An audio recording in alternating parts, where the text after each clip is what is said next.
all my batteries ran out on my still camera, and so we're going to collect a little video here to keep the thread active.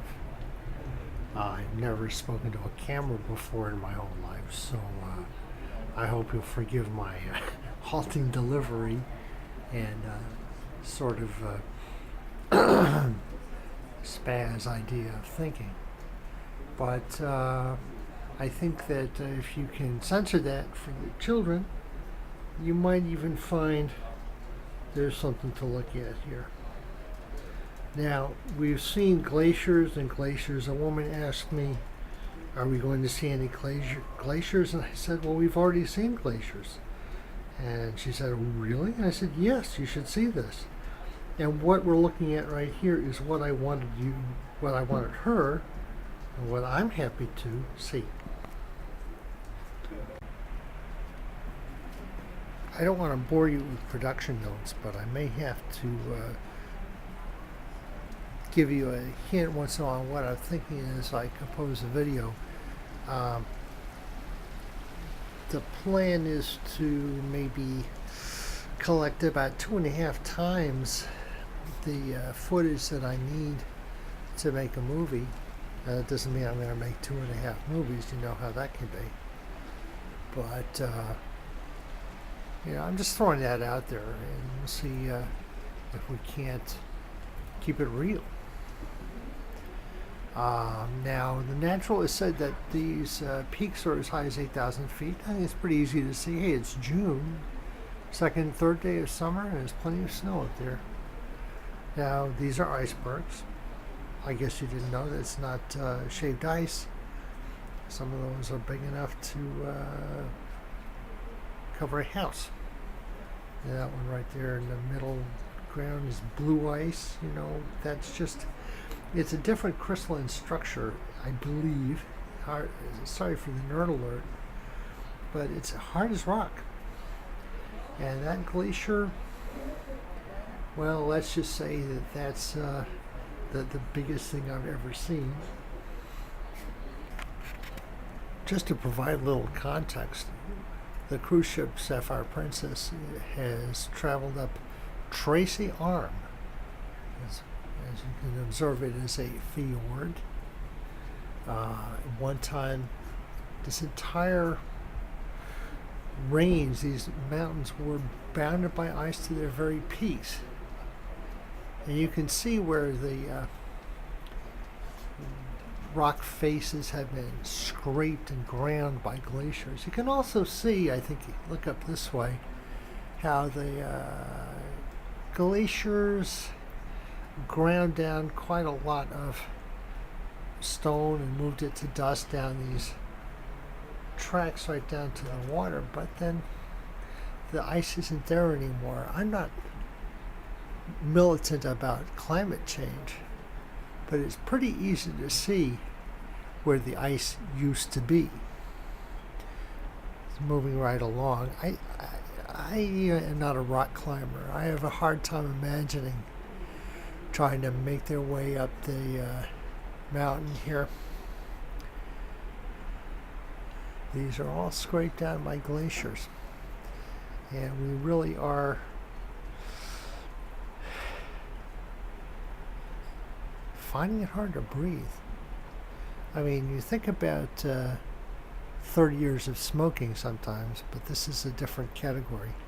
This is amazement. This is wonder. We're starting to make our way back toward the mouth of the arm. I took some photos on the way in, and we'll take a little footage on the way out.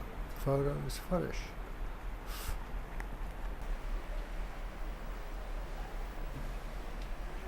You can see how the ice just seems static.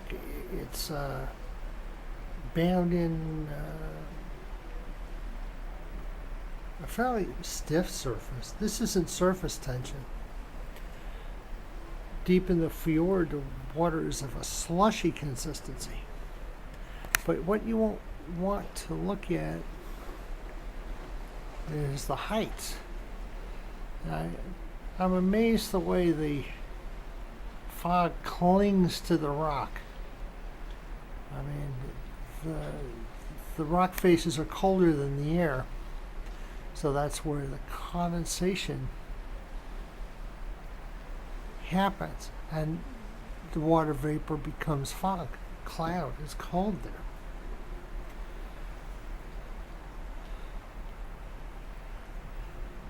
I want to show you how the mountains just seem to jut right up out of the water, and there's no beach. If you look closely, you can see the tidal line. Tide's out just a little bit now. These waterfalls feed the fjord.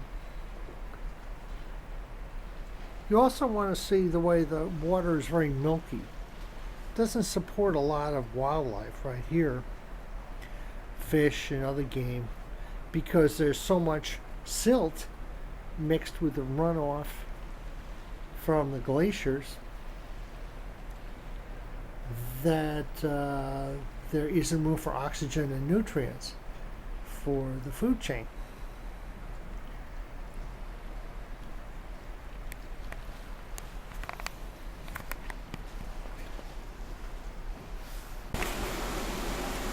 I want you to realize just how the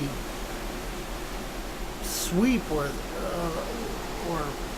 loft and the warp and move, I guess, the fabric of the earth that just demands you to respect it and retreat and retract before its scale. We're looking at, well, they like the word majesty, and I'm like, okay, you know, King Nature. I'm not really sure that majesty is the word I want to use, but it certainly is impressive. And as you turn your head, there is something new, something immediate everywhere you look. I mean, the scars on the rock from the glaciers and erosion. What kind of forces cut this channel in a mountain? Think about that. It doesn't happen in a day, but it does happen, and it's kind of peculiar logic that we have to strip away our preconceptions to find what's real. I think it's peculiar. We're educated, we're civilized, we should already know this stuff. But you know what? We don't. Well, it's been a couple of days, and once again I burned out my batteries on my still camera. You kind of think, well, you want to have a couple of backup cameras, but I'm not there yet. Seriously, I'm considering an SLR because I'm starting to get the program. But what we have here is a nice helicopter. I'm insulting the spirit of my digital camera, my digital video camera, by comparing it with one of those stationary things. You know, you've got to have a little consideration for your technology. I actually don't think that's funny, but you may have other ideas. I'm just kind of taking a look at the port of, did I tell you, Skagway, Alaska?